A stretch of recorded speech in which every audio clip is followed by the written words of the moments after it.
You won't find many franchises as aptly named as JoJo's Bizarre Adventure. There are JoJos, they have adventures, and they are most certainly bizarre. One of the most bizarre facets of these adventures is that they don't belong to a singular JoJo. 9 protagonists and counting have worn the mantle of JoJo over the years, and just like Doctor Who and Batman, everyone has a favorite. Today, I'll be sharing with you my favorite JoJos, in order, based on the highly sophisticated, completely objective system I've devised called the MPT metric. Few things before we get into it. Part 9 is still too new, so I won't be doing JoJo. This is about the JoJo specifically, my ranking for each part as a whole may be different, and there's going to be all kinds of spoilers, so consider catching up through at least Part 8 first. Speaking of Part 8,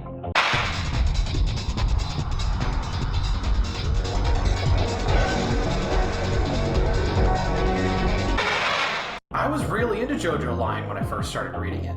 I was so enthralled by the mystery behind Josuke, not that one, that I couldn't put it down. But much like Attack on Titan, you start to realize how much the mystery angle was carrying the rest of the story once it's been resolved. It wasn't even that long ago that I read Part 8, yet I couldn't remember the first thing about Josuke, not that one, as a character. I legit had to go through the wiki just to see what they thought his personality was supposed to be. From what I've gathered, he's considered something of a family guy, not that one, and basically every action he takes is just to move the plot forward. He's only ever either investigating his identity or trying to get some magic plan. He's functional as a protagonist, and he gets credit for actually stopping his big bad's plan, whatever that was, but he's easily the most boring of the JoJos.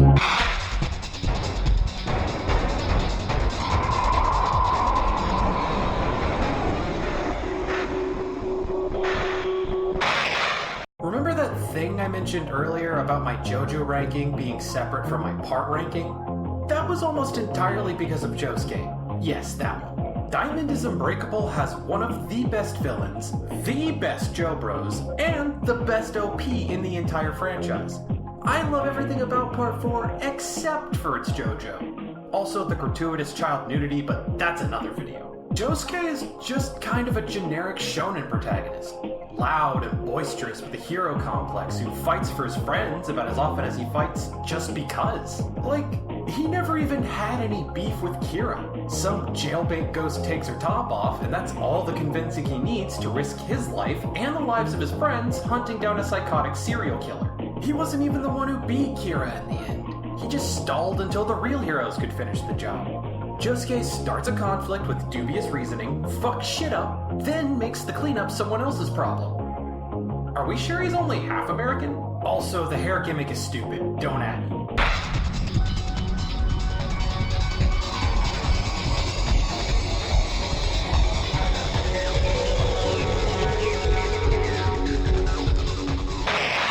You have no idea how much it hurts me to put my boy this low on the list.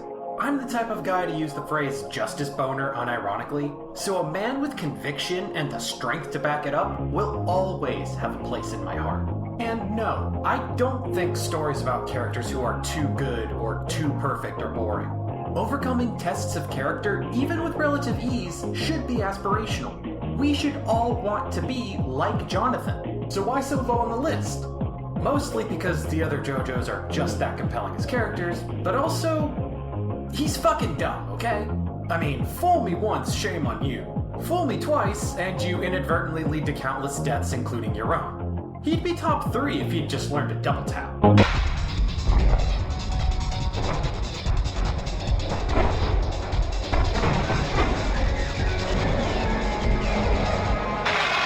Despite whatever hype Netflix may have killed for you, you gotta admit Jolene has a compelling character arc.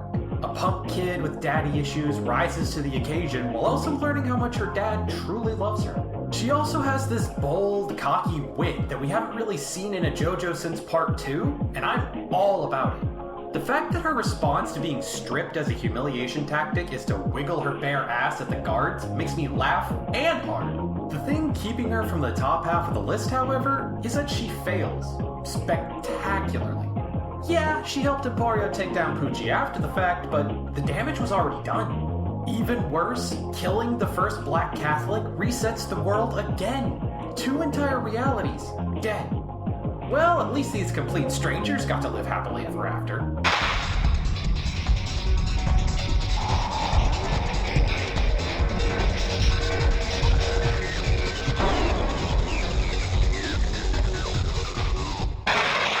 I may not care much for his personality, but credit where credit is due.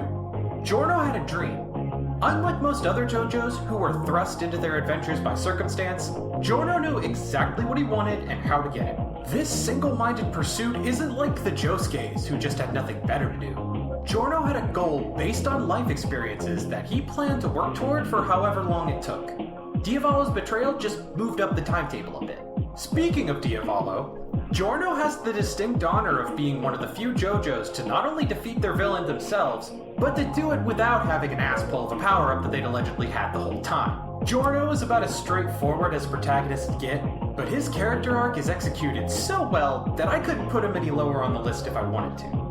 Also, half his friends went to their graves thinking he drank piss. Dude deserves top 5 at least.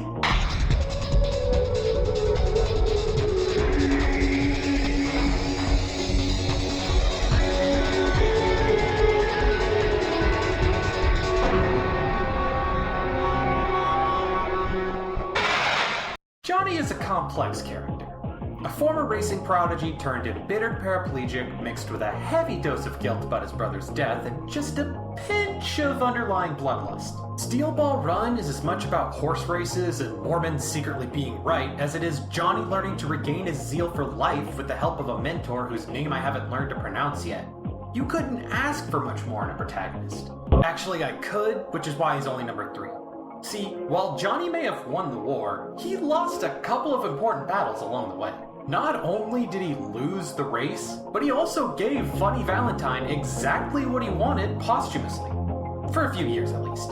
He did get his legs and his groove back, however, so a dub's a dub, I guess.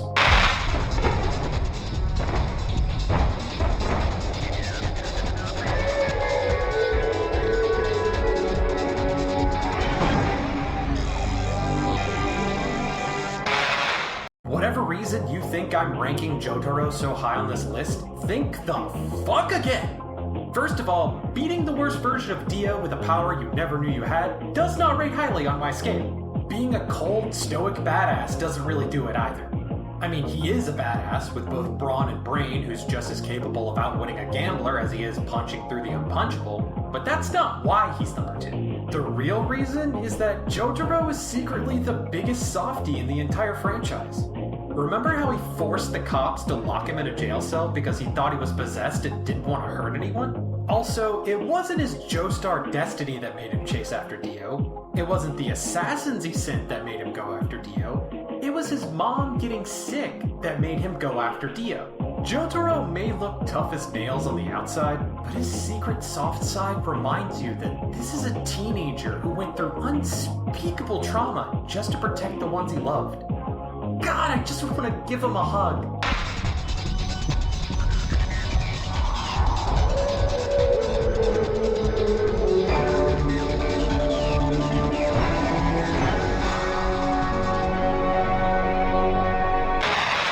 No need to justify this one with any pseudo-intellectualism. Joseph deserves the top spot because he is just that goddamn cool. Like Jotaro, he's built like a brick shithouse, but his true strength is outsmarting you. Or maybe it's the fact that he's the only character to have both a stand and mastery of the rip. He's lovably cocky, hilariously zany, and he's the only JoJo to thoroughly defeat his villain, a literal Ubermensch who eats vampires. 4 of them. He didn't even need his buddies or an ass-pull power-up in the 11th hour to do it. He just had to use a volcano to launch the bitch into space and then survive re-entry into the fucking atmosphere. I may not usually agree with it, but in this one instance, rule of cool really is what makes Joseph Joestar the most bizarre. Nobody gets this reference. Why am I doing this?